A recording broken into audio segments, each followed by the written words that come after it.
primeira questão que eu gostaria de levantar, ela vai no sentido de nos implicar a todas, todos e todes naquilo que a gente tem como desafio. Porque tem feito sentido o uso de expressões como cidadania incompleta, cidadãos de segunda classe, quase cidadãos, num país como o nosso. A gente tem aí, por obrigação, olhar para esse percurso e não apenas reafirmar o lugar das ausências, mas perceber que, a despeito de projetos e gestos concretos, esses indivíduos e coletividades têm sistematicamente desafiado as exclusões. E esse desafio de exclusões nos coloca diante de um segundo desafio, que é a desnaturalização desse sequestro da cidadania, desses cidadãos e dessas cidadãs ao longo do tempo. Quando a gente fala, portanto, de população negra, é muito curioso, a despeito até mesmo das nossas leis, a gente tenha se acostumado a pensar em população negra a partir de um lugar fixado de maneira muito perigosa. Por exemplo,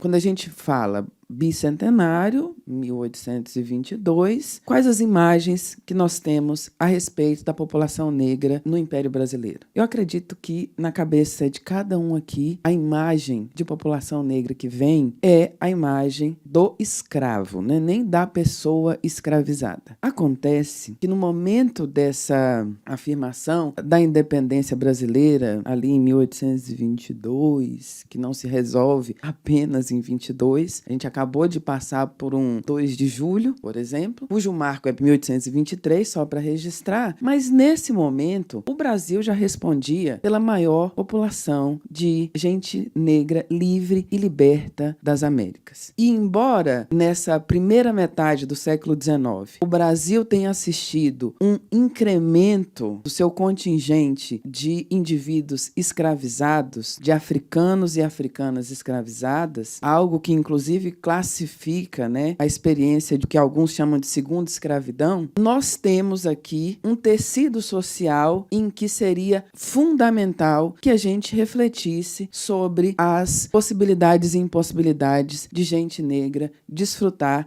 as promessas de cidadania que seriam registradas formalmente no seu texto constitucional de 1824. Mas a gente, efetivamente, tem se acostumado a não considerar essa população negra como assunto dessas elaborações legais e até mesmo das imagens da cidadania. Ao fixarmos a imagem da pessoa negra na imagem do escravo, ou seja, o sujeito que não é entendido como aquele ao qual se garantem direitos de cidadania e deveres, mas a ele é possível organizar punições, nós alimentamos um vício bastante perigoso da sociedade brasileira que, felizmente, tem sido desmontado, sobretudo por força de uma intelectualidade ativista que contestou no cotidiano o chamado mito da democracia racial. É preciso nomear esse sujeito, e esse sujeito político poderia ser chamado de movimento negro brasileiro, em suas várias expressões. O movimento negro brasileiro, ao questionar esse sequestro da pessoa negra das imagens dos projetos de cidadania, acaba, por sua vez, iluminando e demandando agendas de pesquisa que nos permitem refletir sobre uma parcela dessa população que é bastante expressiva também e que a gente se acostumou ainda mais a não enxergar, que vem a ser as mulheres negras. Atualmente, a maioria do eleitorado brasileiro, o grupo maior, considerando raça e gênero, são as mulheres negras. Seja no período escravista, seja no pós-abolição, nós também nos acostumamos a pressupor a agência histórica desses indivíduos e grupos a partir da imagem de uma existência subterrânea. Algo que, portanto, nos colocaria como aquelas que não disputam efetivamente os encaminhamentos dados no âmbito da política institucional. Se a gente olha o conjunto das legislações que ora sinalizam para interdições, para o cerceamento da participação, ora embora apontam para uma inversão dessa dinâmica, nós vamos, em alguns momentos, acreditar que é possível contar a história do Brasil sem a agência direta de população negra e mulheres. Mas, quando a gente cruza os debates que resultam nessas leis, a gente percebe que muito do que a gente teve até para cercear é resultado do reconhecimento de uma presença efetiva. Não é possível produzir leis que limitem a participação na cidadania ignorando a existência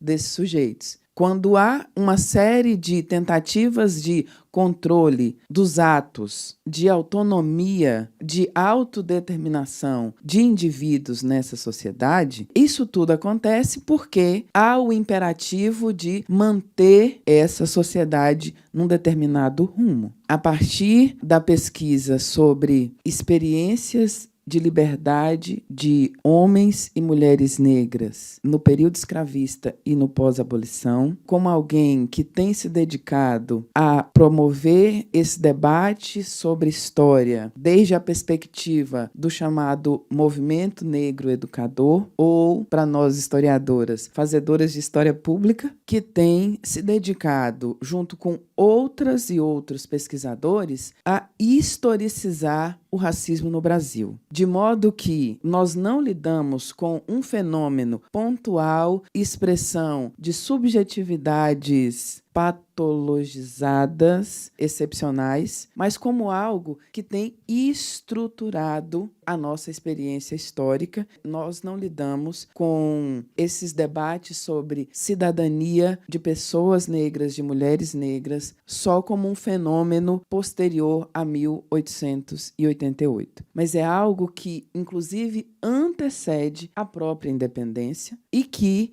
efetivamente esteve ali por meio de sujeitos bastante concretos e não existentes nos subterrâneos da história. E essa força desses sujeitos se expressa, por exemplo, naquilo que a gente tem visto ser afirmado, por exemplo, no 2 de julho de 1823, celebrado, em que a figura de indígenas, mulheres, negros faz todo sentido, porque é uma expressão da sociedade do século XIX, da década de 1820, e não um vício de presentismo do século XXI, tentando imputar essa materialidade histórica em outras temporalidades. Pensar sobre mulheres, populações negras e povos indígenas, ao longo desses 200 anos, como sujeitos históricos e sujeitos de direito, não é vício de presentismo, muito menos anacronismo. É um esforço justamente de reparação histórica e reescrita da história, em que a variedade de sujeitos possa ter, de fato, sentido e voz nas cabeças de toda a nação.